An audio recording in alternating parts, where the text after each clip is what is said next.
Olá, tá começando o 68º episódio do A Fonte da Gigahertz, patrocinado nessa semana pela ExpressVPN. Quem tá falando aqui é o Marcos Mendes, e assim como toda semana, o Felipe Espósito também tá por aqui, beleza? Tudo certo, Marcos. E aí, como é que vai? Tudo bem, assim como toda semana você está aqui, e assim como quase toda semana, José Adorno também está por aqui. Seja bem-vindo de volta. Fala Marcos, fala Felipe, é sempre um prazer estar aqui no A Fonte com vocês e sempre que tiver oportunidade pode me chamar que aqui estarei. Já estamos fazendo isso porque você tem informações valiosíssimas sobre como tem sido o uso do seu Apple Watch Ultra 2 na última semana? 4, 5 dias? Quanto tempo faz? 4, 5 dias, mais ou menos isso. Deu para fazer uns exercícios, mas uau, que relógio. Tô curioso para saber sobre isso. E tem uma outra coisa que eu tô curioso também, que o Felipe mandou para mim uma foto no fim de semana, que ele fez uma aquisição que eu confesso que eu não faria, né? Ele comprou uma coisa chamada capinha Fine Woven. E eu quero saber como é que tem sido esse uso também. Ela vai voltar para a Apple já já. Ah, é? Então vamos lá. Como vai. é que tem sido? Em que estado, né? Nossa, enfim, né? Depois de tanta polêmica e todo mundo falando da tal da Fine Woven, pensei, preciso colocar as mãos na Fine Woven. E eu peguei um modelo azul, falei, bora testar pra ver se é tudo isso mesmo. Ah lá, José Adorno tem um igualzinha. E aí vai poder falar também como é que tá a dele. E falei, vou testar, vamos ver como é que vai ser, né? Porque os relatos a gente já sabe, todo mundo falando que a case não presta, a case não dura, a case estraga fácil e é muito cara. Enfim, aqui no Brasil ela custa R$ 749, se eu não me engano. A Visa tem um descontinho, mas é caro, é o mesmo preço que a Apple cobrava na case de couro, então é um valor bem alto. E passei aí uma semana usando a minha Fine Woven, de curioso. E assim, eu tenho duas impressões sobre ela. Quando eu tirei ela da caixa pessoalmente, ela é realmente bonita. É uma case muito bonita, né? Parece um material de camurça mesmo. Tem um toque muito sutil. Eu gostei do toque, inclusive. É gostoso de segurar ela. É tipo o quê? Compara com alguma coisa que mais gente conheça. O que mais me lembra é realmente camurça, pra mim. É um toque que um lembra... aveludado, assim, Isso. ligeiramente aveludado, que você sente que se você jogar um olhinho ali, você pegar com uma mão suja, vai Nossa, estragar. Sim, exatamente. É uma coisa muito suave, assim, não é, por exemplo, sei lá, a gente até chegou a comprar com jeans, mas não é algo tão áspero assim, realmente você passa a mão. Pra quem tem outras cases antigas da Apple, acho que eu não sei se esses silicones são assim, mas que por dentro tem aquele material mais aveludadinho na parte interna, não é a mesma coisa, mas é parecido assim quando você coloca a mão, é algo muito suave. Tá, é engraçado que o aspecto dela não parece ser isso, né? Então a gente olha, a gente tem uma ideia de como é que vai ser a textura, e passando a mão dela é outra coisa. Curioso. Exato. Quando você passa a mão, ela é quase peludinha, assim. Então, ela realmente, a mão escorrega, assim. Mas é uma pegada muito boa, é muito confortável. E quando ela está bonitinha ali, quando você tira da caixa, é bonito de olhar. Então, nesse aspecto, realmente, ela até parece ali uma case, né, bacana. Só que você começa a mexer naquilo, é igual a Adorno falou, você olha para aquilo e você fala, cara, isso vai sujar tão fácil, e não dá outra, porque eu lembro que, assim, durante essa semana, eu não tentei, igual a galera fez no YouTube, de riscar de propósito, esfregar a chave e jogar no chão. Eu usei como eu usaria normalmente com a case. Mas eu lembro que no primeiro dia, eu acho que eu fui lavar a mão e aí eu fui pegar na case e aí você já vê que ela já fica toda marcada. Eu li, acho que a iFixit, se eu não me engano, diz que essa case ela não tem uma proteção específica contra a água, porque para fazer essa proteção tem que usar lá um reagente que é poluente, a Apple não quis usar. só que aí como resultado ela absorve líquidos. Então é um tecido, e aí depois de um tempo até seca, só que basicamente qualquer coisa molhada que gruda nela vai ficar ali. A água, no caso, some, mas acredito que dependendo, né, dependendo do líquido, dependendo do que encostar, é mais difícil de tirar. A iFixit fez uma matéria bem interessante com isso. Eles foram comparando diversos materiais para ver como que a case ficava. Então, hot sauce lá colocou molho. Putz, o molho destruiu, colocou óleo, ficou marcado. Água, como o Felipe falou, não tem problema. Você encosta, ela mancha e depois ela volta ao normal. Aqui no meu uso, eu coloquei também ela para carregar no MagSafe Duo. Então, assim, como o MagSafe Duo não fica bom no iPhone 15 Pro, ela ficou um pouco marcada na maçã para baixo, mas na maçã para cima não, porque é onde a câmera pega. Mas assim, tem uns 15 dias já de uso, mais ou menos. Tem 1 ou 2 riscos aqui, mas nada muito aparente. Você tem que jogar contra a luz, então eu achei que fosse ser pior. Eu não sei se chega a ser igual quando foi com o lançamento do iPhone 7, o Jet Black, que as pessoas falaram, olha como ele ficou em um final de semana. Claro, ele riscava, mas às vezes eu sinto que as pessoas também elas se esforçam para arruinar um produto. Claro, ele é muito frágil, muito mais frágil do que uma case de couro, e eu acho que o grande problema, como o Felipe falou, é mais o preço. É ruim porque a Apple não colocou essa tecnologia de você não deixar molhar a case, que é o que tem com a de couro e a de silicone, né? Que ela é um pouco mais resistente, mas aí a gente entende que é pelo meio ambiente. Mas o preço, principalmente no Brasil, R$ 720, R$ 750 reais, é muito caro por uma proteção que não é tão premium quanto um couro e vai desgastar provavelmente mais rápido. Então, realmente, eu acho que o maior erro da Apple foi apostar no mesmo preço do couro. Não é o mesmo material que o couro, não é tão premium quanto, não justifica o valor. Exatamente. Sim, e tem o lance de que o couro, quando ele vai riscando, vai ficando meio surrado, meio manchado, fica até mais bonito, né, do que ele novinho, aquela coisa pristina, assim, exatamente o oposto da capinha. E tem uma questão que é a seguinte, né, a capinha, para que ela serve? Para proteger o telefone contra impacto, contra arranhado, esse tipo de coisa. Ela tem que absorver esses arranhados para não passar isso pro telefone, né? A diferença é que se cair o Adorno falou, né, que a iFixit jogou lá uma pimenta lá na capinha. Se cair pimenta no iPhone, você limpa, e beleza, né? A capinha ela absorve isso, vai sujando conforme o tempo. Se você tá cobrando, e o Adorno falou muito bem, né? Se você tá cobrando o preço de uma coisa premium, você tem que oferecer essa experiência. Se ela custasse R$300, aí dificilmente a Apple estaria vendendo, mas ainda assim vamos supor que ela pudesse custar R$300. Aí ok, né? 150, 200, o preço de uma capinha que não é feita pela Apple, mas é a mesma fábrica na China, no fim das contas, que faz. Aí ok, né? O problema é você querer atribuir um valor a uma coisa que não tem esse valor só porque você falou que o preço dela é isso.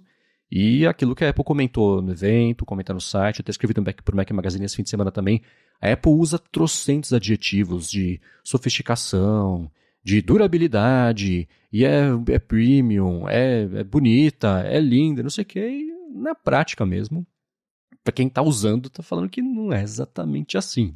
Tem a questão, o Adorno falou muito bem também, tem gente que maltrata o negócio só pra falar que tá maltratado e depois mostrar a foto sob o pior aspecto possível pra comprovar um ponto. Beleza. Mas ainda assim tem algo aí, né? A gente consegue descartar o que é exagero do que é fato, e o fato não é muito positivo pra ela, né? Exato. Eu até postei no Threads uma foto de como que a minha ficou. 3 dias depois ela já tava assim com um pequeno risco, que eu não sei de onde surgiu, mas se você passar o dedo você sente. Aí agora depois de uma semana, igual também como a dona disse, se eu jogar contra a luz eu já vejo que ela tem manchas, mas no uso normal elas ainda não aparecem assim tão descaradamente. Porém é claramente algo que você pensa assim, cara, daqui a um mês como é que isso vai estar? E ok, o couro também ele envelhece, mas o que eu percebo é justamente que a MagSafe, ela envelhece... A Fine Woven, ela envelhece muito mal, justamente porque ela tá mais suscetível a certas coisas que as outras capas não estão. Eu acho que um dos principais problemas é justamente isso de absorver as sujeiras, os líquidos, porque isso não fica bonito, né, com o tempo, dá essa impressão de que é um negócio sujo. E Para um acessório que custa R$800 é muito complicado. Concordo com o Marco. Se custasse, sei lá, R$200, eu até falava, tá bom, porque eu fui no shopping esses dias olhar pra... Porque eu vou assinar o Apple Care, eu não gosto de usar case no celular, mas eu gosto de ter um case dependendo do lugar que eu vou, aí eu até acabo colocando. Fui procurar lá um case baratinho pra usar. Cara, os cases baratinhos custam R$150 hoje em dia. Então, assim, se a Apple vendesse essa Fine Woven ali nos seus 200 e poucos reais, aí eu ia ficar tipo, ok. Porque você compra um case de R$100 transparente, hoje ele vai ficar amarelo daqui a um mês, vai ficar todo nojento também. Então, né? Mas um case de R$800, que a Apple manda uma cartilha na caixa, falando, este material é premium, não sei o que, microsarja de luxo, e que negócio suja, o negócio é frágil, você tem que... porque a gente tá falando de um celular, sabe? Não é nem um vestuário, é um celular que você joga em cima da mesa, que você vai no bar, você coloca em cima, que você, enfim, pega o celular com a mão suja. É um negócio que está na sua mão o tempo todo. Não dá para ser tão frágil assim. Então, acho que no fim das contas é isso. É um produto que ele não é premium. Ele é bonito. É bem bonito. Eu achei a case Fine Woven bonita. Mas não vale R$800. Tipo, se você tem R$800, gasta com qualquer outra coisa. Pega compra uma passagem de avião, vai passear, mas não compra case Fine Woven, não. Inclusive, quase compra o Apple Care Plus, né? Porque é verdade. $200, você quase compra o Apple Care Plus e vai ser mais feliz do que você comprar na case. Mas, na verdade, eu acho que outro problema para mim é o quão dura ela é para tirar. Nossa, é muito difícil. Não tem, assim, com o silicone não acontece, com o couro não acontecia, mas parece que você vai arrancar o action button, parece que vai arrancar, assim, você vai quebrar o iPhone no meio pra tirar a case. Eu achei que fosse só eu, o Felipe também teve isso, o William Max também, o nosso amigo, falou a mesma coisa, que é desesperador. Você tenta tirar e você tem que fazer um esforço. Então, assim, eu tirei já faz uns 2 dias, eu não quis colocar de novo, porque eu sei que na hora que eu for tirar mais uma vez... vai ser um pé no saco. Nossa, sim. É porque para contextualizar, pelo que eu observei, porque se você pegar, por exemplo, as cases do iPhone 14, as anteriores, de couro que eu tenho, ela é um pouquinho acima da tela, né? Ela sobe um pouquinho para cima da tela, acho que até para quando o celular bater, a tela não encostar na mesa, se você virar o iPhone. Mas a Fine Woven, acho que ela faz uma pequena curvinha muito discreta para tentar abraçar a tela do celular, que é meio que segue o design do iPhone 15. Só que isso, nossa, deixou impossível de tirar o case, porque tive a mesma experiência que o Adorno falou, eu vou tirar a Fine Woven, é duro, tem que fazer muita força, ela faz uns crack, os botões, e tem isso dos botões também, que eu achei a construção ali dos botões meio... Então... eu acho que foi uma bola fora da Apple essa Fine Woven. Seria muito melhor se eles tivessem acabado com o couro e não substituído por nada. Tipo, nossa alternativa é a de silicone. Quem quiser compra, quem não quiser não tem nada mais. Mas ter introduzido a Fine Woven como uma alternativa ao couro, acho que esse que foi o maior erro. Agora, se você que está escutando comprou e está satisfeito ou satisfeita, manda pra gente que a gente também quer saber esse tipo de situação, esse caso de uso e etc. Então, gigahertz.fm/feedback. Agora a gente vai começar com os follow-ups aqui sobre as últimas semanas e comentamos, né, do lançamento do iPhone 15 no Brasil, esse jeito meio estabanado, e o Mark Nass comentou o seguinte: a Apple segurou os aparelhos para começar a despachar a partir de sexta-feira, né, do dia marcado pelo lançamento para quem comprou na pré-venda. Isso quer dizer receber depois de quem esperou, por exemplo, foi comprar na loja. Quem comprou na pré-venda recebeu depois, né? Ele falou que algumas operadoras estavam fazendo a venda dos aparelhos para buscar na sexta, mas nem a nota fiscal eles podiam emitir, por exemplo, né? Que teve um atendente que comentou com ele que a Apple só ia liberar o e-mail dos aparelhos no dia da venda, e muitas pessoas deixaram de importar para comprar oficialmente aqui no Brasil, e isso, claro, aumentou bastante a demanda. Esse era um ponto que eu queria explorar com vocês, inclusive, né? Ele falou que foi no sábado na loja do Rio comprar um iPhone 15 Pro Max de 256 e já não tinha nem o branco e nem o titânio natural. Ele falou que teve que pegar o azul mesmo. Sobre a demanda, era uma questão que eu queria comentar com vocês, que era o seguinte, né? O fato da Apple ter encurtado essa janela deve ter mesmo tirado muito das vendas do pessoal que recorre a importadores, aquela coisa toda que a gente já conhece. Então, estrategicamente para a Apple, pode ter sido um dos fatores, né? Vamos lançar rápido no Brasil, que a gente sabe que no Brasil todo mundo traz de fora. Primeiro porque demora e depois que é caro. O que é caro não vai resolver, mas pelo menos o que demora resolve. Então ela consegue conquistar bem mais vendas aí. Eu vi um monte de gente já comprando os iPhones aqui no Brasil e que, ok, né, caro e beleza, mas pronto, já resolveu. Ao invés de o pessoal que está empolgado com essa compra no comecinho, deixar para ou comprar lá para dezembro ou importar, que era o que geralmente acontecia. Né? Então esse é um excelente ponto que ele levantou. E enfim, nos outros dois que ele comentou foi uma coisa que até o Felipe já tinha até apurado que era meio por aí, né? Exato. Isso da demanda realmente, acho que é um ponto bem válido, porque se a gente pegar nos anos anteriores, essa galera que importa iPhone, eles costumam aproveitar bastante que não tem no Brasil, e a gente sabe que tem uma galera que é bem desesperada para conseguir no lançamento, então eles cobram bem caro. Eu tava olhando, logo na semana em que a Apple anunciou o iPhone, que ainda não tinha data no Brasil, tinha uma galera pedindo 12, 13 mil reais para trazer o Pro Max de entrada. E que aqui no Brasil ia custar 10.900, alguma coisa, à vista até mais barato que isso. E aí, uma semana depois, a Apple já estava trazendo os iPhones aqui por 10 mil ao invés de 13. Então, para quem já ia pagar 13 mil e esperar até sei lá quando o importador trazer, a Apple já estava trazendo aqui. Claro que teve todos esses problemas, mas já teve um lançamento oficial uma semana depois. Então, realmente, eu acho que nesse ano eu também vi muita gente que costumava comprar os iPhones de importadores deixando de fazer isso para pegar aqui no Brasil, porque o lançamento foi super rápido. Então, eu admiro a Apple de ter tentado fazer esse lançamento às pressas aqui no Brasil, né? Quer dizer que a gente subiu ali um pouquinho na escala de importância para eles, mas eu espero que no ano que vem a coisa seja mais organizada, porque isso de pré-venda de 2 dias e que chega o dia do lançamento, você vai na loja e não tem na loja e tem que ficar esperando o horário Nossa, sexta-feira a gente assistiu um show de gente que tava esperando o WhatsApp do vendedor da loja para mandar: chegou, não chegou, chega amanhã, chega daqui a pouco. E, cara, é o que o Mark comentou. Eu vi uma galera, que o Lucas Braga do Tecnoblog mesmo estava me contando, que ele comprou na pré-venda da Apple, meia-noite, assim que abriu no site. Ele só recebeu o iPhone dele na segunda-feira. Então, assim, depois que todo mundo que nem pegou em pré-venda, que tava correndo de loja, em shopping, conseguiu pegar antes de quem comprou na pré-venda. Então, que no ano que vem a gente receba, né, numa segunda leva, quem sabe numa primeira. Daí eu acho que já sonhei demais, mas que a coisa seja um pouco mais organizada. Tomara. Os iPhones chegaram bastante rápido aqui e é interessante que seguiu o mesmo padrão dos Estados Unidos, né? O Pro Max acabou muito rápido, mas os modelos de titânio natural e titânio branco, né, foram os que estão com a entrega mais longa, enquanto os modelos azul e preto é mais fácil de encontrar, os iPhones Pro também são mais fáceis de encontrar, e o 15 e o 15 Plus também você consegue achar, apesar de que na Apple, mesmo no Brasil, eles estão com uma entrega já de 2 a 3 semanas. É isso aí. Então quem for comprar até o Natal, corre, porque vai começar a ficar apertado.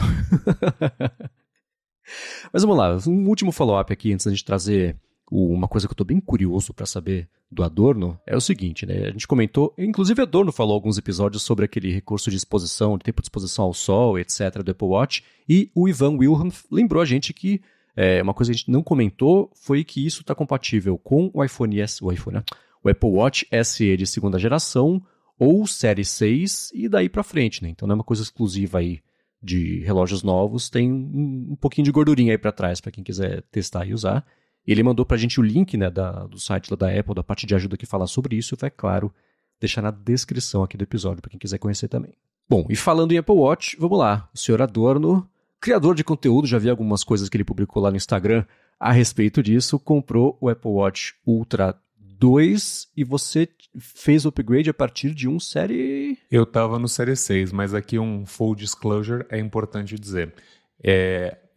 O aparelho foi cedido pela Apple. Não comprei o Apple Watch Ultra 2, que é também a mesma coisa do iPhone 15 Pro. Então, estamos falando de uma ótica de quem teve um acesso facilitado, né? A mesma coisa da Fine Woven Case, porque, como o Felipe disse, se eu também tivesse que depender da operadora ou da pré-venda da Apple, provavelmente teria ficado a ver navios. Que realmente foi bem complicado. Mas fica aí a informação, o aparelho foi cedido para teste para o Nova Post. Então, é a partir daí que digo as informações. Valeu pelo esclarecimento, né? E você estava usando o seu Apple Watch Series 6, você comentou, né? Para fazer exercício, corrida principalmente, academia, uma coisa assim. E no dia a dia, como é que era o seu uso para a gente poder estabelecer esse padrão e falar sobre o que mudou? Claro, eu comecei já faz uns meses a usar o relógio para dormir, que para mim foi a grande novidade, justamente por causa do Gentler Streak, um querido aqui do A Fonte. Unanimidade. Por unanimidade, e eu comecei a usar porque eu queria entender como que meu sono afetava o meu exercício físico no dia seguinte. Então, eu usava de noite, acordava, já colocava para carregar, o relógio já estava assim, de 100 ele já caía para 75%, carregava um pouco, usava durante o dia, terminava o expediente e ia correr. Ou ia correr no parque, ou ia fazer Apple Fitness Plus na academia. Mas aí também sempre levando o celular comigo para não gastar tanta bateria. E às vezes eu esquecia ou deixava para carregar o relógio no meio da tarde para poder fazer exercício. Aí quando eu completava minhas 12 horas de pé, eu pegava e deixava o relógio carregando para poder dormir com ele de novo. Então eu carregava o relógio umas 2 vezes por dia. O Série 6 tem o quê? 2, 3 anos? Então a saúde de bateria dele já estava em 74%, assim... Tava com medo de que, eventualmente, ele fosse até estufar, de tipo, olha, eu não aguento mais, chega. Mas é que como é o modelo de aço inoxidável, eu achava ele muito bonito, não tinha feito o upgrade para outros, então me mantive usando. Aí agora, ao pegar o Apple Watch Ultra 2, uau, tenho muitos comentários, muitas coisas para dizer. A primeira é ela. Quando chegou a primeira geração... E até vendo no pulso dos jornalistas americanos, tudo mais, ou às vezes assim, ia na loja da Apple, tinha um vendedor com Apple Watch Ultra, ia num restaurante, tinha alguém com Apple Watch Ultra. E eu só pensava, nossa, parece o relógio do Faustão, ele é muito grande. Não tem como isso ficar bonito. Lá fui eu, ter meu primeiro hands-on com o relógio, coloquei ele no pulso, eu falei, até que ele não é tão grande assim, não? Até que tá bom no pulso. Então, minha primeira grande surpresa foi que o quão bom, pelo menos, ele ficou para mim. Eu tenho o pulso largo, então, assim, eu imagino que para quem usa o relógio menor, de 41 milímetros, tem um pulso mais fino. Tem um contraste. Não que vai ficar horrível, mas, assim, fica um pouco estranho porque você tem um pulso muito fino e tem uma tela muito grande no teu braço. E pelo menos assim, aqui eu acho que foi muito bom. Estava até comentando com um outro colega que foi numa dessas sessões de Apple Watch. Ele falou assim, bem, a Apple me estragou e eu nunca mais vou conseguir voltar para um Apple Watch com uma tela de 45 milímetros, por exemplo, que eu vou achar muito pequeno. Então, é bacana ter essa tela maior, é mais fácil de deslizar para digitar mensagem. Eu testei um pouco o ditado, né? Porque a Apple falou que o S9, o chip, ele ajudou, mas assim... Ainda tem uns bons erros quando você está falando. O ditado é rápido, mas não quer dizer que ele é preciso. Mas agora, no meu uso, eu até fiz um post no Threads que eu disse, olha, eu carreguei o relógio até 1h30 da tarde. Aí eu peguei, terminei o expediente e fui correr. Fiz uma sessão de 45 minutos do Apple Fitness Plus, voltei para casa. Aí, quando eu dormi com o relógio e tudo mais, no dia seguinte acordei e falei, não... Desculpa, eu acordei, continuei meu dia normal e no fim da tarde eu fui correr. Fui correr só com o relógio. Eu acho que eu fiquei 1h30 fora, no 4G, fazendo streaming de podcast e eu ainda tinha 30% de bateria. Aí quando chegou umas 7 da noite, falei, não, vou colocar para carregar, que ele já estava tipo, com 20 e poucos por cento. 7 não, acho que era quase 8 e pouco. Eu coloquei para carregar, então assim, ele ficou 2 dias, eu fiz vários exercícios, eu dormi com o relógio, também foram os primeiros dias, então eu estava usando mais, estava olhando mais, estava vendo os recursos. Então a bateria tem me impressionado bastante e me impressionou de que eu achei que ele pudesse ficar feio no braço e não ficou. A única coisa que eu senti é que, de todas as pulseiras que eu tenho, a única que não combina com ele são as Milanese. Fica estranha a combinação do metal com o titânio. Mas fora isso, as Sport Loops, Solo Loop, da Nike, todas elas ficam bonitas. Você vê que não foi feita para o relógio, mas não fica feio. Tá, entendi. E a parte de exercício, você falou, você já fez as corridas, etc. O que ele oferece que o seu Série 6 não oferecia? Para acompanhamento, enfim, coleta, interface mesmo? Eu acho que o que eu não oferecia mesmo era a bateria, né? Porque eu tinha que começar a depender do iPhone. E eu sempre gostei de usar o relógio no 4G, que é isso, não estou carregando nada, se precisar eu recebo notificação, eu pago com Apple Pay e vida que segue. Sempre gostei bastante disso. E uma mudança que na verdade vem desde o Series 8 a Apple diz que o GPS ficou mais preciso. Então, esse relógio ele não usa o GPS do iPhone, né? Então, mesmo que você esteja com o iPhone, é o relógio que vai estar usando o GPS, né? Então, eu acho que de maneira geral ficou mais fácil de ver as informações na tela, porque a tela é maior, a tela realmente é mais brilhante, mas os recursos ainda são muito parecidos. Eu acho que realmente é só... O que me pegou mesmo é a questão da bateria, porque um Apple Watch é um Apple Watch do 3 ao Ultra 2. Ele vai checar seus exercícios, as funções do WatchOS, pelo menos de exercício, não são limitadas, né? Então, por exemplo, ano passado foi o revamp de corrida e caminhada, e esse ano é de ciclismo e trilha, né? Então, se você atualizou para o WatchOS 10, você vai fazer a sua trilha e tudo mais e vai ser feliz. Se bem que... exemplo infeliz, porque a trilha no Apple Watch Ultra tem um negócio lá da bússola, do GPS, de fazer o backtrack. Ainda não fiz nenhuma trilha, mas o que me pegou mesmo é a bateria e a tela maior. Tá, de corrida, por exemplo, as versões mais novas, eu tô no Série 4 ainda, por um tempo muito limitado. Essa semana eu saí pra correr, ele desligou antes de eu começar a corrida, corri metade da corrida, não registrou, é como se tivesse corrido, eu tô super bravo com isso, mas não tem o que fazer. Tá com 68% de bateria, a culpa é minha, no fim das contas, ainda tá com ele.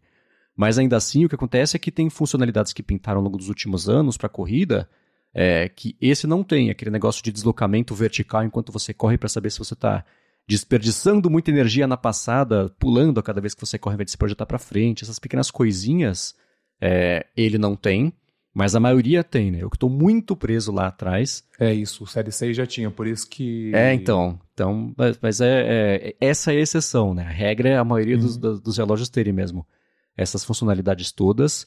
E a bateria acho que é o principal mesmo, ainda mais para o seu tipo de uso, que era usar o 4G, fazer streaming de podcast, coisa assim que...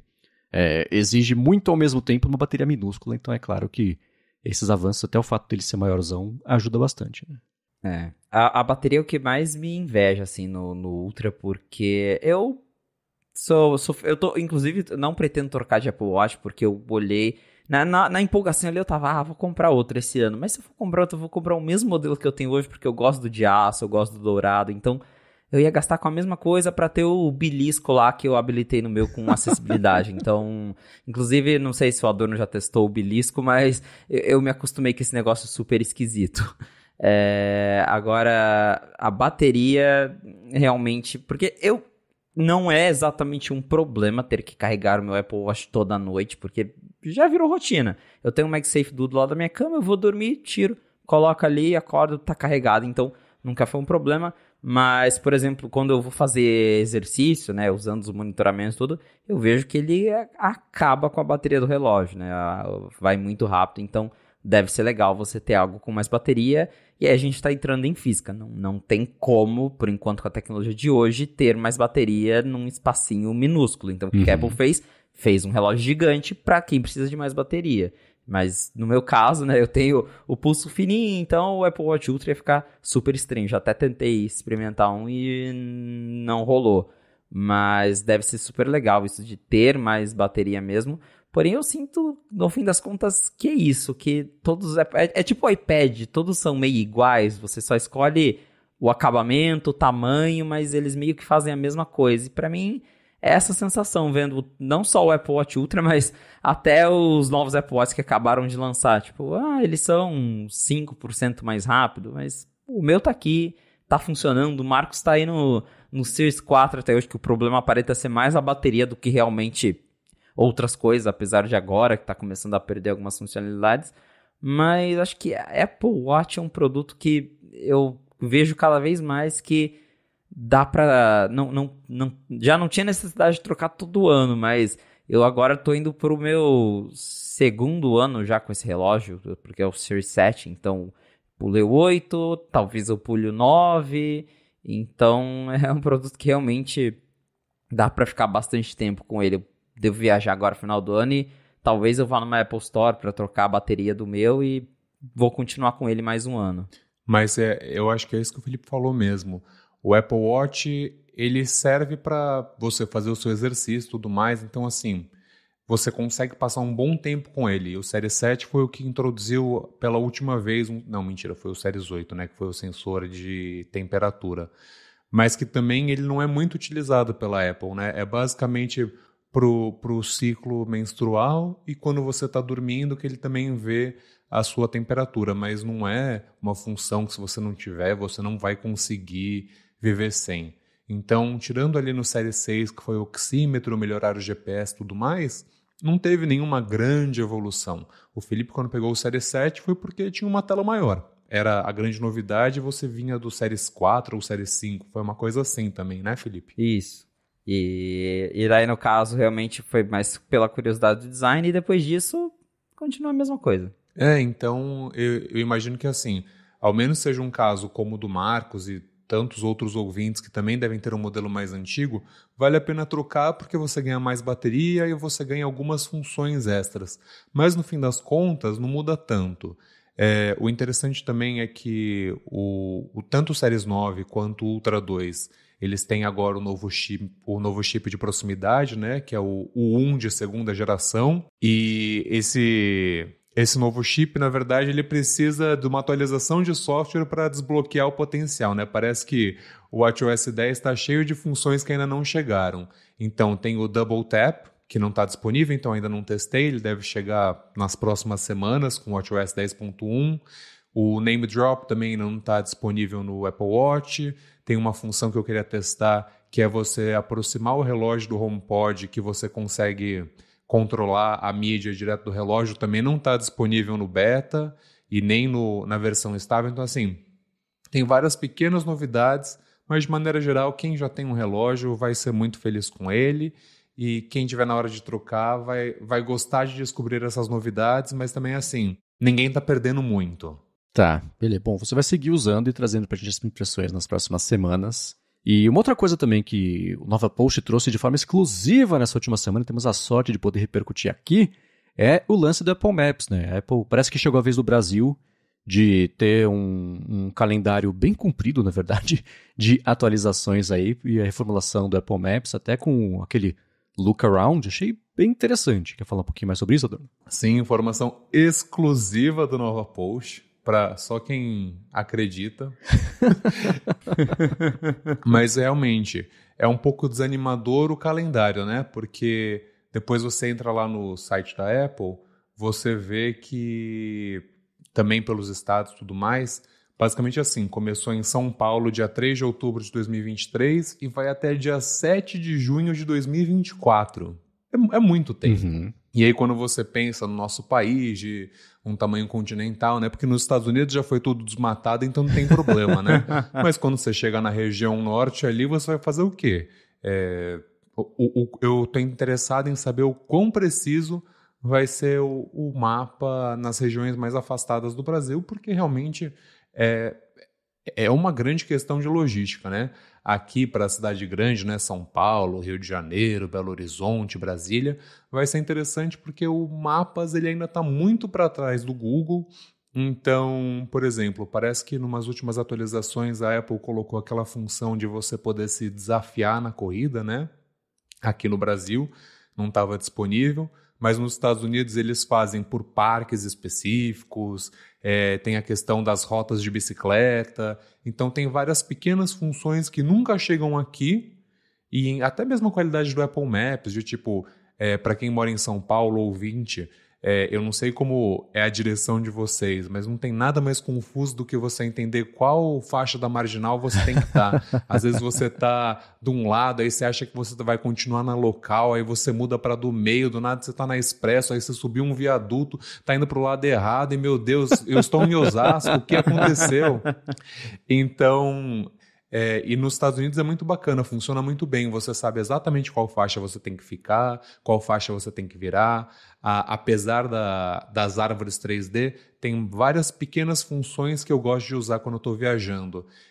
Descobrir locais históricos, ver monumentos. E o Apple Maps ele é muito bom em te dizer onde você tem que ir lá fora. Então, se isso de fato chegar no Brasil, seja para o iOS 18, 18 ponto alguma coisa, for sendo implementado aos poucos, vai ser bem legal. E é sempre bom ver que a Apple está focando no nosso país, né? Tem o lançamento do iPhone, do Apple Watch, que chegou aqui super rápido. Tem isso do Look Around finalmente chegando aqui.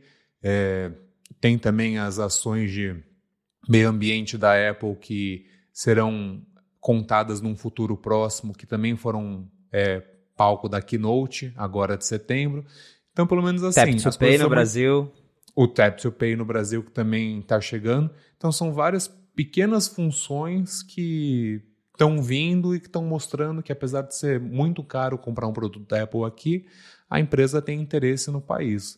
E, por exemplo, nossos colegas de Portugal não tem nem Siri em português de Portugal. Então, assim, eu acho que a gente está muito bem, tem muito que melhorar, mas é legal de ver esse foco da Apple no país.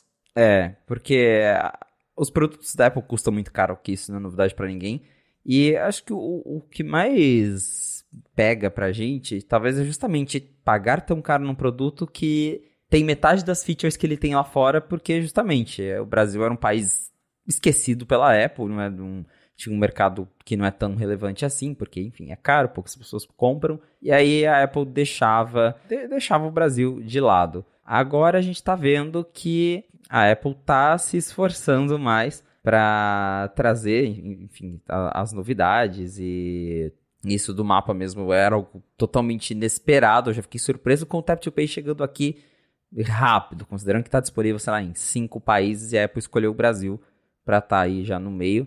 E agora essa expansão do Apple Maps, que lá fora, como o Adorno comentou, eu estive na Califórnia em abril e lá eu vi que todo mundo usa Apple Maps para navegação e funciona bem. Não vi ninguém se perdendo, pelo menos dos meus motoristas de Uber. Todo mundo se encontrou bem ali enquanto usava o Apple Maps. Eu também gostei porque lá fora tem tem um turn by turn para quando você está caminhando mesmo. E o iPhone, ele tem umas vibrações no Apple Watch que ele diz a hora de entrar no lugar. Ele é bem mais preciso do que só te mostrar um traço no caminho. Ele realmente te guia, fala tipo, atravessa para tal lado da rua, agora você tem que cruzar aqui, tem as faixas de pedestre, tem semáforo, tem tudo bonitinho. E até para quem tá andando é legal de usar. Então, ansioso para que isso venha pro Brasil. Claro que lá nos Estados Unidos já foi demorado, porque eles anunciaram esse revamp do Apple Maps em 2018. E acho que só agora que eles conseguiram mapear todo os Estados Unidos, porque também é maior que o Brasil, inclusive. Então, a gente gostaria que fosse mais rápido, mas também não é surpresa ver que vai levar até 2025 para a Apple mapear tudo, porque a previsão da Apple é terminar tudo até maio de 2025. Claro que talvez, né, se as condições ajudarem, talvez a Apple termine antes, mas ela já deu aí a previsão de 2025 para a galera também não ficar esperando ver todo o Brasil mapeado antes disso. Mas em São Paulo os carros da Apple já estão rodando, inclusive eu tô até curioso para ver quais modelos eles estão usando, se são aqueles mesmos carros dos Estados Unidos, porque lá tem até carro autônomo que roda com o Apple Maps, umas coisas assim. Então, curioso para ver o que eles inventaram aqui, que tecnologia eles trouxeram para mapear as ruas do Brasil. Até a Apple disponibilizou uma página em que eles falam que algumas ruas, eles citam ruas de Brasília que não têm acesso a carros, serão monitorados por pedestres usando aquela mochilinha com scanner LiDAR. E então tô bem curioso para ver o resultado final disso, mas que bom que a gente paga tão caro nos produtos, mas que a Apple tá finalmente se esforçando para trazer mais recursos para o Brasil. Essa questão dos mapas é curiosa porque, por exemplo, a comparação óbvia é com o Google, que é existencial para o Google ter esse tipo de informação bem feita e fácil. Eles começaram muito cedo a fazer. O que eu achei ótimo, uma vez o John Siracusa, do ATP, falou, eles fizeram um brute force de mapas. Vamos andar por todas as ruas do mundo e tirar foto e indexar. e disponibilizar isso, né? Inclusive, faz uns 3 anos, 4 talvez, o Google fez um evento aqui no Brasil, que era apresentando as melhorias de mapas que eles iam fazer, e era com o pessoal andando com aquela câmera 360 em mochila, em barco, em triciclo, para conseguir pegar diversas áreas inacessíveis por carro, enfim, né, aqui no Brasil, que é um monte, né? Nos Estados Unidos é curioso que é diferente o problema. Eu até cacei o número certo, eles têm 97% de áreas rurais no território de lá. Então, e assim, 2/3 do país é plano, tudo plano, né? É uma maravilha pra eles, né? É só explorar, é só ir, né? Tipo Age of Empires pra ir abrindo ali o território que você conhece, e só, né? Então são desafios bem diferentes aqui, vai precisar fazer. Especialmente na região norte, sim, o pessoal usa muito, o que o Google já fazia também, usar barco e canoa, enfim, fazer o que der ali. E é por isso, inclusive, que a gente vê que o calendário, que até está detalhado na nova post, assim, né? Vai se concluir, pelo menos essa varredura que a Apple vai fazer em 2025, agosto de 2025, né? Com a região sul. Então é muito tempo. É claro que a hora que terminar tem que começar de novo, porque vai ter atualizado, vai ter um monte de rua nova, rua que não existe. Mas que bom, né? É um jeito, é um começo. Que bom que isso finalmente chegou a hora aqui do Brasil ter esse tipo de coisa com esse grau de detalhamento e atualização. E depois isso vira um trabalho constante, né? Não é que nunca mais vai ser feito mapeamento, né? Eles fazem a primeira leva e depois eles vão aos poucos atualizando, que é o que o Google faz. Quando você vai ver, eles passam a cada 6 meses, 1 ano, então isso só mostra que a partir de agora a Apple vai estar sempre de olho aqui em como as cidades e o país se desenvolve, né? Para continuar oferecendo mapas melhores. É isso aí. Bom, agora um outro assunto que esse repercutiu no mundo inteiro, eu fiquei desconfiado de que era um desses gates vazios, mas não, teve coisa aí, é o lance do superaquecimento dos iPhones, atualização, de quem que é a culpa, vi até que rolou uma certa polêmica a respeito disso, mas antes de falar sobre isso, eu vou agradecer a ExpressVPN que está mais uma vez patrocinando a fonte e segue oferecendo 3 meses a mais para quem for assinar o plano anual por meio do link expressvpn.com/afonte. É o seguinte, se você se conecta a Wi-Fi públicos, então de shopping, de hotel, de aeroporto, de avião mesmo, geralmente o Wi-Fi é de graça porque os seus dados são o preço. Fica tudo sendo coletado dos sites que você acessa, os servidores, aplicativos, streamings, etc., para que isso possa ser vendido depois, na melhor das hipóteses, para instituto de pesquisa. Mas com o ExpressVPN, isso não acontece. Você se conecta lá aos mais de 100 servidores em mais de 100 países que eles oferecem, a sua conexão passa a ser criptografada. Então, nem quem está oferecendo o Wi-Fi consegue ver o que está acontecendo por lá, o que é excelente para a privacidade. E tem um segundo bônus aí. Os serviços de streaming, cada país tem o seu catálogo por conta de direito de distribuição, etc., mas com o ExpressVPN você pode se conectar ao país que você quiser e acessar o catálogo deste país. Estou vendo pela Croácia, do West Wing, por conta disso, porque não tem HBO Max aqui no Brasil e tem Max agora nos Estados Unidos que não conecta, enfim. Deu certo e dá pra ver coisa da BBC também lá fora, né? Então pro pessoal que quiser ver, sei lá, um Doctor Who que se for estrear, demorar aqui no Brasil, com o ExpressVPN você resolve isso. Enfim, né? Japão, pessoal da Coreia gosta dos K-Pops aí, vai ter um monte de documentários se você acessar pelo servidor da Coreia, só porque você usa ExpressVPN. E a parte mais legal é a seguinte, acessando expressvpn.com/afonte, você primeiro vai entrar lá e tem 30 dias de graça sem nem colocar cartão de crédito para experimentar, ver como é que é instalar no seu iPhone, no iPad, na sua TV, dependendo do modelo, no roteador de casa para tudo já passar direto por lá. E aí sim, para acessar o plano anual, são 3 meses a mais, só porque você acessou por meio do link expressvpn.com/afonte. Então passa aqui na descrição, pega o link, dá mais piada, eu uso, eu confio, aproveita o desconto e muito obrigado ExpressVPN pelo patrocínio de mais esse episódio do A Fonte e pelo apoio a toda Gigahertz. Valeu, ExpressVPN. E vamos... Valeu, ExpressVPN. Aí! Sempre quis falar isso, desculpa. Muito bem, então vamos lá. Nessa última semana pintaram updates e atualizações tanto de tecnologias quanto também do motivo pelo qual os iPhones novos vinham superaquecendo. A Apple disse que tinha identificado um bug no iOS e isso aliado a alguns aplicativos e alguns que foram eleitos aí como exemplos foram Uber e Instagram. Isso estava aquecendo demais os novos iPhones. Do outro lado dessa conversa, Ming Chi Kuo tinha dito, por exemplo, que a culpa é do titânio, que a Apple fez até escolhas que pioraram a dissipação de calor e etc. Teve um youtuber que falou que era certeza que era o Instagram que fazia isso.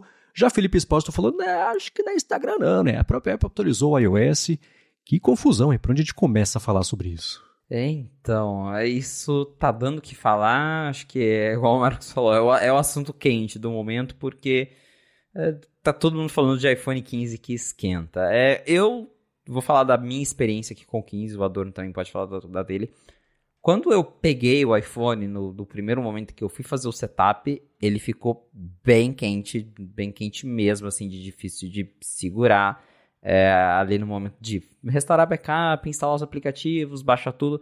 É um momento em que o celular já esquenta normalmente. Acho que qualquer iPhone que você fizer o setup, ele vai ficar quente naquele momento. Mas eu senti sim que o 15 estava quente num nível acima do que eu esperava. Acima do que... Tipo, porque tem um quente que você ainda consegue segurar na mão. O 15 ele tava ali num nível que eu tive que ligar o ar pra ver se dava uma esfriadinha, porque até o carregamento eu já tinha parado, né? Tinha interrompido o carregamento porque tava muito quente. E aí começou, né? Todo mundo tentando achar um culpado. Os usuários tentam achar um culpado. A Apple admitiu, mas também jogou a culpa em terceiros, que eles falaram, a gente encontrou um bug, mas o Instagram também tá bugado, tá? Não é só o iOS, não. E veio aí a atualização do 17.0.3. Antes da atualização, eu sentia que meu iPhone ele estava esquentando em uns momentos completamente aleatórios. Porque uma coisa ele está esquentando bastante quando você está jogando lá com Ray Tracing e sei lá o quê. Mas não, eu estava na rua usando o Threads ou qualquer aplicativo de rede social. E eu percebi que no 5G mesmo ele estava esquentando muito, fora do normal. Depois do 17.0.3 eu sinto que diminuiu, ele não está mais esquentando tão exageradamente quanto estava, mas ontem mesmo até reclamei com a Adorno e com o William, que eu estava ouvindo música, literalmente estava ouvindo música, não estava nem mexendo no celular, e eu senti que ele começou a esquentar do nada, não ficou pelando de não conseguir segurar na mão, mas eu senti que realmente tem uns momentos ali em que o iPhone ele tá esquentando assim, por uns motivos bestas, que não deveria estar esquentando, ao contrário de, sei lá, se estivesse renderizando um vídeo, jogando, daí até mais esperado. Então, é até difícil saber de quem que é a culpa, né? Porque o Minchiku mesmo disse tudo aquilo, depois sumiu, ele não se pronunciou mais, né? Porque ele, né, jogou a culpa na engenharia do produto, basicamente. Aí a Apple falou, não, é um bug de software. Lançou a atualização e o Minchiku sumiu. Até agora não se pronunciou sobre o que ele tinha falado antes. E ao mesmo tempo que veio a atualização, acho que até o Instagram também já lançou um update, eu sinto que teve melhorias, mas ainda assim parece que tem algo diferente no iPhone 15. Aí, claro, volta na questão do material também. Talvez realmente, por mais que tenham otimizações, o titânio talvez tenha uma dissipação de calor diferente do que tem o alumínio e o aço inoxidável. Acho que só testes mais profundos vão mostrar isso, ou talvez quando a Apple lançar outras atualizações, talvez eles consigam melhorar ainda mais essa questão. Também tinha uma galera preocupada com a Apple vai lançar atualização, vai capar o processador, vai ficar mais lento. Fiz testes, escrevi uma matéria no 95Mac, pelo menos com o 17.0.3, não ficou nada mais lento, tá dando a mesma performance de antes nos benchmarks. Então até a gente fica até curioso para saber o que a Apple fez, qual foi a otimização, qual que era esse bug que estava fazendo os iPhones esquentarem acima do normal. E aí, né, para mim pelo menos, eu vejo que melhorou, mas poderia estar melhor. Não sei qual que é a opinião do Adorno aí usando o 15 Pro nesses dias. Bem, a fofoca de bastidor da internet, né, é que caiu o cheque do Minchiku e ele, da TSMC, e foi por isso que ele fez aquela matéria, né, de tipo, pode culpar qualquer coisa, mas não nosso chip não. Dito isso, eu já estava bastante decepcionado com a bateria do iPhone 14 Pro Max e tendo ido pro iPhone 15 Pro, assim, chega umas 3 da tarde, já tá ruim, já tá acabando a bateria. O dia, eu vou mandando pro Felipe ao longo do dia. 90% e 65%, qual que é qual? Aí, tipo, no dia seguinte, não carreguei o Apple Watch Ultra e já tá, tipo, 50% e 43%, qual que é qual? E o Apple Watch Ultra sempre ali com a bateria com tudo e o iPhone pedindo arrego. E ele pede arrego por nada, né? De tipo, não é que eu tô usando muito, mas pelo menos em relação a superaquecer, eu não tenho esse problema. Ontem, por exemplo, eu tava jogando videogame com uns amigos e a gente tava se falando pelo Discord. Aí realmente, aí ele dá uma aquecida, tudo mais, mas nada surreal. O problema é que a bateria dele não aguenta, né? O do 15 Pro Max, como o Felipe falou, não tá tudo isso, então assim, do 15 Pro tá menos ainda. Eu não sei como que o Felipe se sente, não sei como ele se sentiu quando ele pegou pela primeira vez, mas eu acho o iPhone 15 Pro muito titico. Então assim, apesar dele ter mais bateria, você olha para ele e fala assim, meu, esse celular aqui é muito pequenininho. E tipo, então eu acho que de repente a Apple poderia ter dado uma engrossada nele, colocado um pouquinho mais de bateria, justamente pelo titânio ele também ficou mais leve. Então assim, a gente é acostumado com o iPhone cada ano mais pesado, então assim, ele tá leve e a bateria não dura tanto. Então você fala, sei lá, ele podia estar um pouco mais grosso e durar um pouco mais. Mas não tive problema com superaquecimento, mas a bateria realmente deixa a desejar. Uma coisa que eu acho confusa dessa história é que agora apareceu, por exemplo, também, o carregamento sem fio dos carros da BMW estão superaquecendo também o iPhone. E o Felipe falou, né, eu queria saber o que a Apple fez, eu fiquei curioso justamente para saber o que ela errou, qual foi o bug que ela introduziu no sistema que permitiu esse tipo de coisa.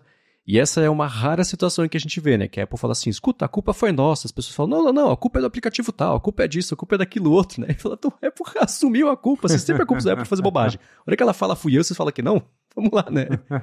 Então tudo isso eu tô achando bem curioso.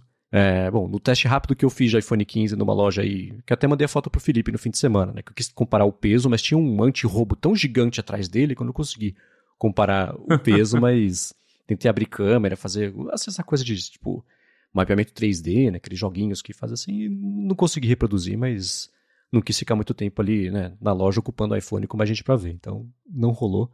Tô bem curioso. Ô Marco, você fez o teste na sua BMW pra ver se tá superaquecendo? Não, eu tava sem a BMW esse dia. Tá na loja ainda. Tá na loja, então. Exato. E aproveitando aí que você comentou que foi na loja, viu os iPhones, o que você achou do acabamento? Porque acho que foi a primeira vez que você viu o titânio. Eu acho ele bonito. Aí é uma questão de costume, eu tenho dificuldade em me adaptar com coisas novas, né? Eu prefiro o toque mais liso da lateral.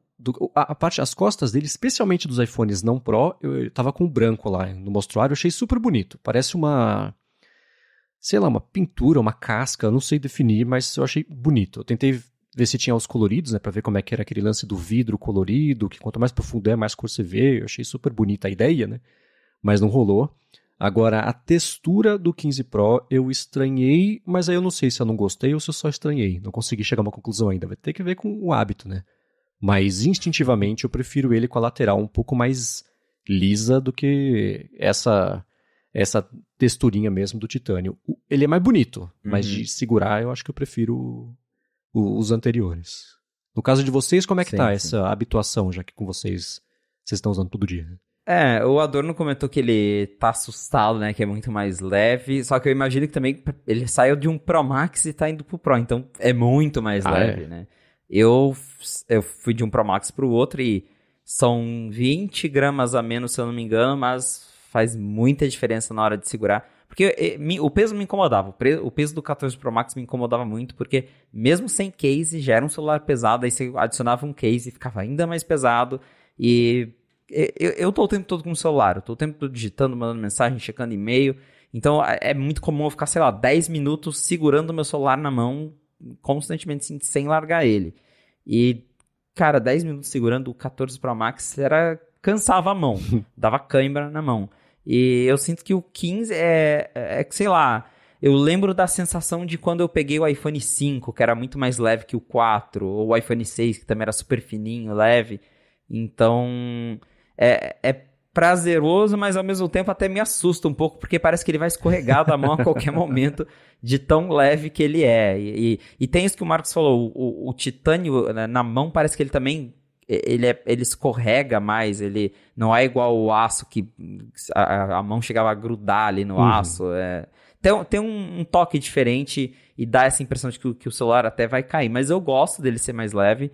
Eu já me acostumei com o design novo, eu acho bem bonito. O meu é o titânio natural e eu gosto muito dessa cor.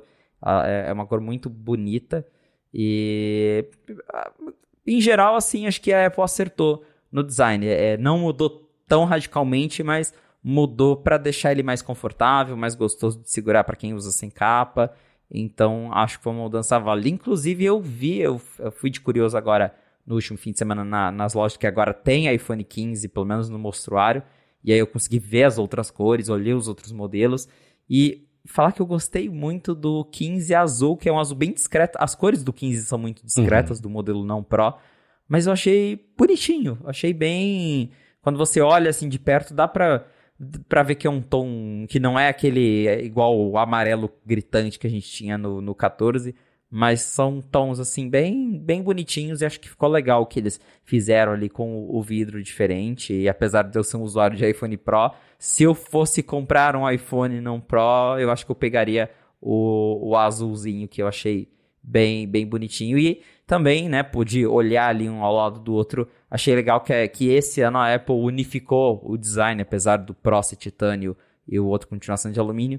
Você olha para eles e você fala que eles são aparelhos da linha 15, né? Ao contrário do ano passado, que chamava iPhone 14, mas um tinha Dynamic Island, um tinha Notch, e eles não tinham nada a ver um com o outro. Então, acho que ficou mais coeso a linha esse ano, e para mim o design foi um acerto do iPhone 15. O iPhone 15 é bem gracinha mesmo. As fotos não fazem jus.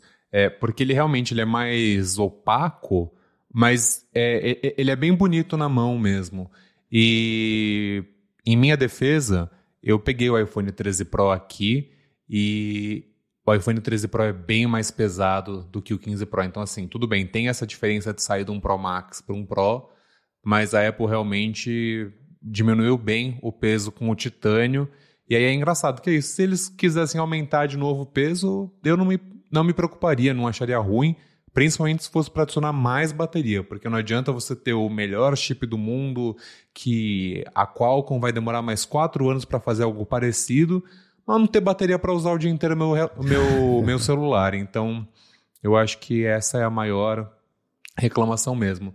E não sei se eu posso só me esticar um pouquinho mais, e eu tenho achado bem interessante as câmeras do iPhone. Essencialmente, elas não mudaram, mas como a gente reclamou tanto do Smart HDR ao longo do último ano, parece que o 5 a Apple conseguiu ajeitar. O Smart HDR do iPhone 13 Pro era relativamente bom, as câmeras eram boas. As fotos do 14 Pro eu sempre achei elas um pouco estranhas, e agora as do 15 Pro estão bem interessantes. Bacana. Essa é uma coisa que também não deu para testar lá na loja. Eu ia perguntar mesmo para vocês, nesse uso de dia a dia, como é que tem sido? Especialmente usar o 5X e a reação às fotos talvez não tão fritas, o que pode ser uma boa notícia. Eu testando aqui no meu dia a dia, eu vi que o Smart HDR ficou menos pior. Eu gostei disso. Porque tem uma coisa que é importante falar, é que, enfim, a Apple destacou e tudo, mas que faz mais diferença do que talvez pareça, é o fato do iPhone tirar fotos em 24 megapixels por padrão. Porque até então a gente tinha a lente de 48, se você quisesse aproveitar as 48 você tinha que tirar a foto em RAW, mas a foto normalzinha ainda era 12 megapixels. A Apple fazia toda a combinação de pixels para pegar mais luz, mas ainda assim era uma foto de 12 megapixels. E agora a foto padrão com 24, ela é muito mais bonita, porque você dá o zoom digital nela e ela continua boa. Porque a foto de 12, se você começar a dar zoom, chega uma hora que você começa a ver que fica meio borrado, né? Que é normal, tem um limite. Mas com 24, esse limite já é o dobro de resolução que a gente tinha antes. Então, as fotos, de fato, o Adorno comentou comigo que quando ele pegou o iPhone, ele sentiu que as fotos de 24 pareciam mais bonitas, e eu concordo, elas são bem mais bonitas. Até talvez eu faça uma matéria sobre isso depois, porque dá bastante diferença. E eu notei que o pós-processamento tá melhor, não diria que tá perfeito, que a Apple resolveu todos os problemas do Smart HDR, mas em luzes, por exemplo, eu vejo que as luzes estão menos estouradas, tem um pouco mais de equilíbrio em alguns cenários, então eu estou gostando, né? Como, apesar da lente principal e a lente ultrawide serem exatamente as mesmas, o pós-processamento tá melhor, então isso já me deixou contente. E no caso do Pro Max, que tem a lente 5x, eu tô gostando bastante de usar ela, justamente porque ela funciona bem quando você tem menos luz. Que já disse que eu gosto muito do S23 Ultra, tem uma lente 10x que eu pego lá o avião, vejo a matrícula do avião daqui da janela da minha casa. Só que se você tiver de noite, você não consegue usar ela, porque ela tem uma abertura 4.9. Você precisa estar num lugar super iluminado para usar essa luz. Eu acho que a Apple, apesar de não ter conseguido atingir o nível de zoom que o Galaxy tem, ela entregou uma câmera de zoom que funciona muito bem em vários cenários, desde quando está super iluminado até de noite. Ela tem modo noite, tem estabilização muito boa, então dá para, às vezes você conseguir usar a câmera de noite acaba sendo mais útil do que ter um zoom super poderoso que só funciona durante o dia. Então, usando aqui no dia a dia, eu consigo entender mais por que a Apple ficou no 5x ao invés de mirar logo num 10x, que eu ainda espero ver no iPhone. Eu adoraria ter, por exemplo, as duas lentes, mas daí também daqui a pouco o iPhone vai ter 10 buracos atrás, né? Então, esse é o lado complicado de celular, porque tem um limite físico e você não consegue ter uma lente móvel e aí tem que ficar adicionando 500 câmeras atrás. Mas no meu iPhone ideal teria a lente 3, 5, 10, teria todas as lentes possíveis para usar ali, mas eu gostei do conjunto de câmeras.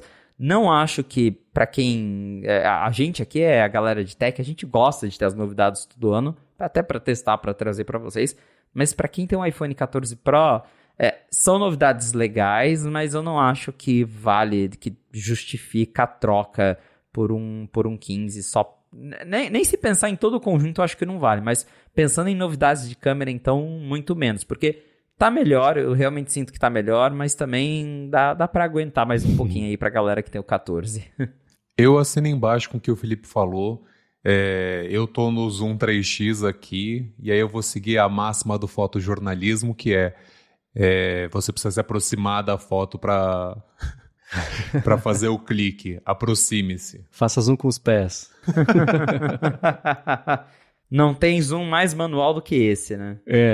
Eu tô curioso pra saber, na verdade, ele dá acesso a fazer fotorretrato com 5x, né? Dá pra fazer retrato, inclusive já testei aquele recurso que é novo de todos os iPhone 15, que você tira uma foto normal e ele legal. Já captura o campo de profundidade e aí aparece o botãozinho lá, trocar retrato ou não. Mas particularmente eu gostei tanto do campo de visão, da abertura da lente 5x, que eu fiz uma foto, postei logo quando eu comprei o iPhone, minha com a lente 5x e a profundidade, o fundo já fica num nível tão legal que eu nem sinto a necessidade de usar o modo retrato. Então, a curiosidade era exatamente essa, porque é aquela coisa assim, você tirar a foto em 1x com o modo retrato, quanto mais próximo você fica do rosto da pessoa, mais distorcido fica, né? Aquele narigão, as orelhas lá atrás, né? Dependendo da abertura da lente, etc.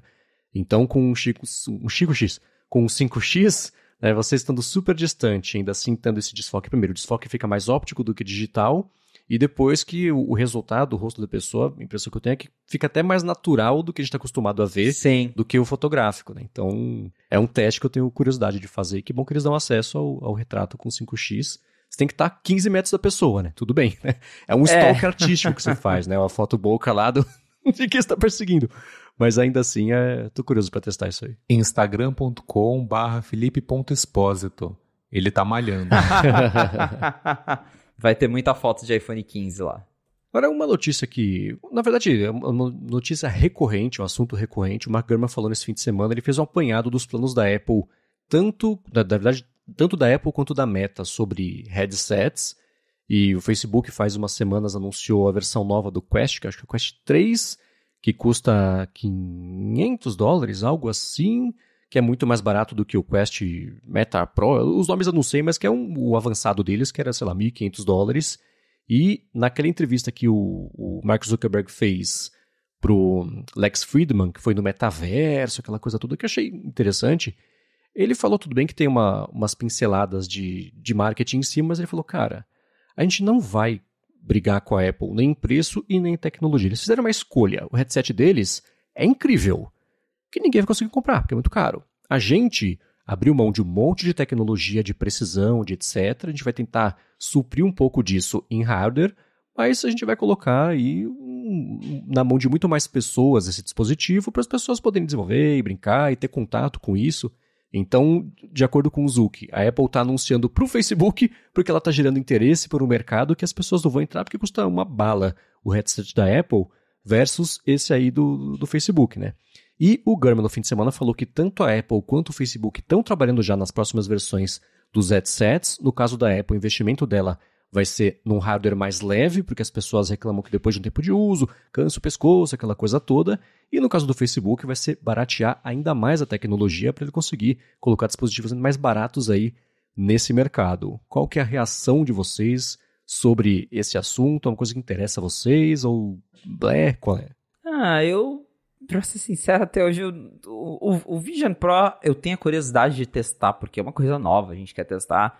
Mas não é um produto que eu olho e penso, uau, eu quero isso na minha vida, vai mudar o meu dia a dia. Porque eu continuo com a opinião de que ele é um iPad super tunado que você coloca na cara.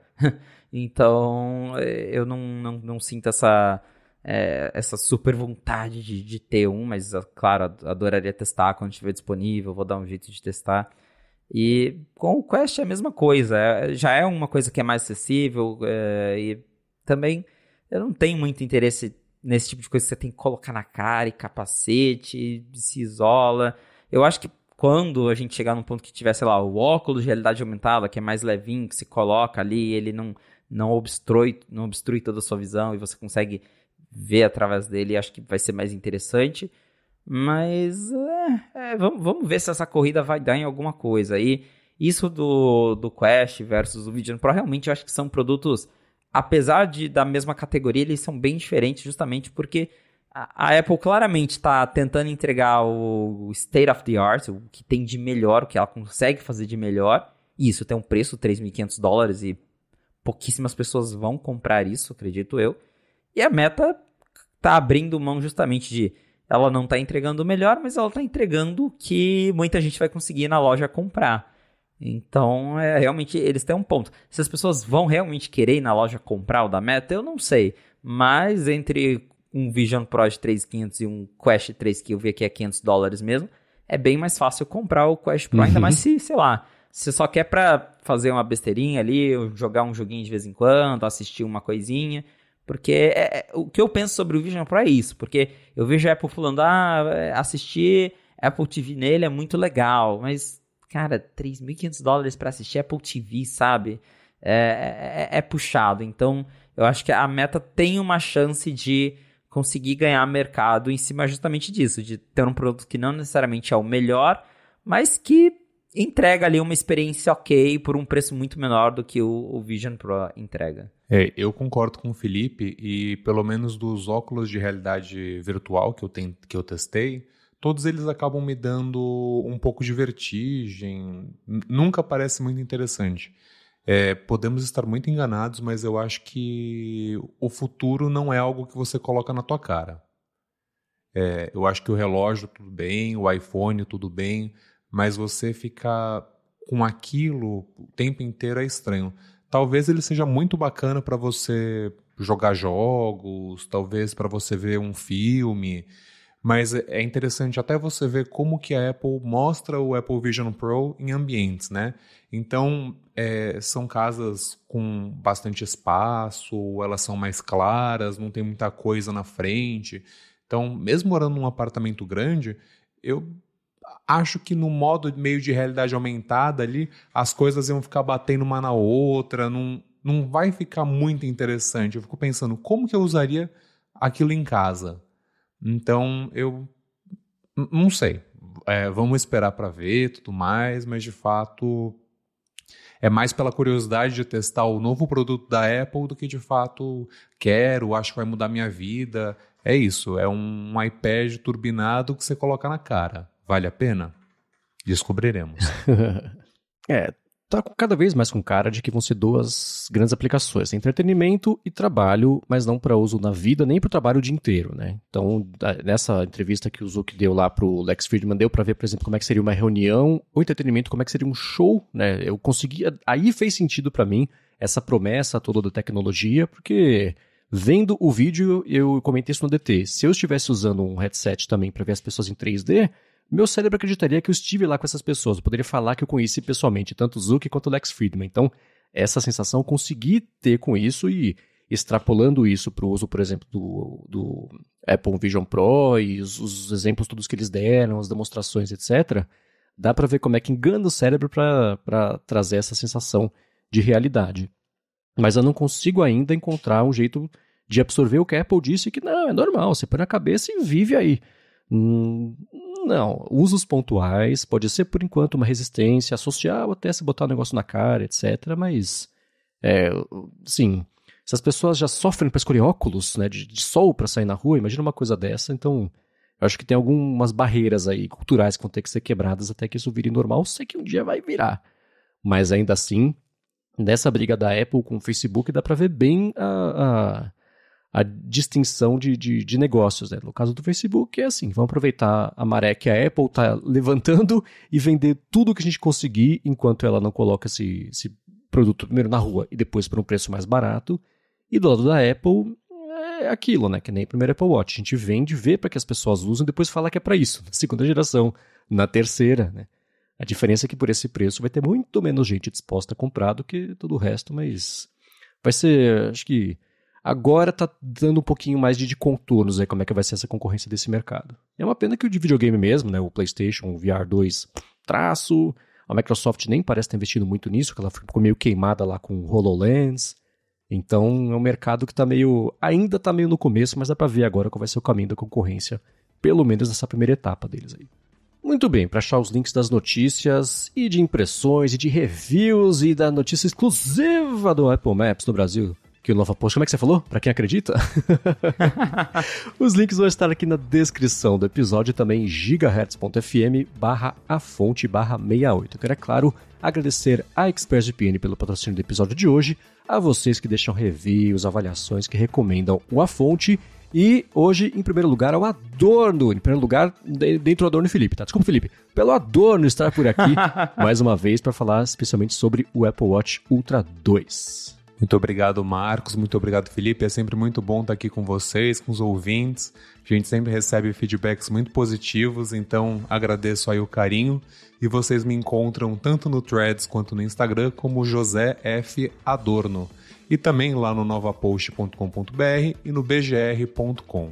Boa, valeu Marcos, abraço Adorno, obrigado por ter vindo e obrigado à audiência por ter ficado com a gente até o final de mais um episódio do A Fonte. Se você quiser me encontrar nas redes sociais pra gente bater um papo, é só me procurar lá no Instagram e Threads, @felipe.esposito. Muito bem, eu sou MVC Mendes lá nessas redes todas, exceto aquela. Estou aqui na Gigahertz, no área de trabalho e área de transferência, apresento às sextas-feiras o Hipsters Fora de Controle pra Alura e escrevo todo sábado pro Mac Magazine. Muito obrigado mais uma vez pela audiência de vocês. Abraço, Adorno, e a gente volta na segunda que vem. Um abraço e até a próxima. Um abraço e valeu, ExpressVPN.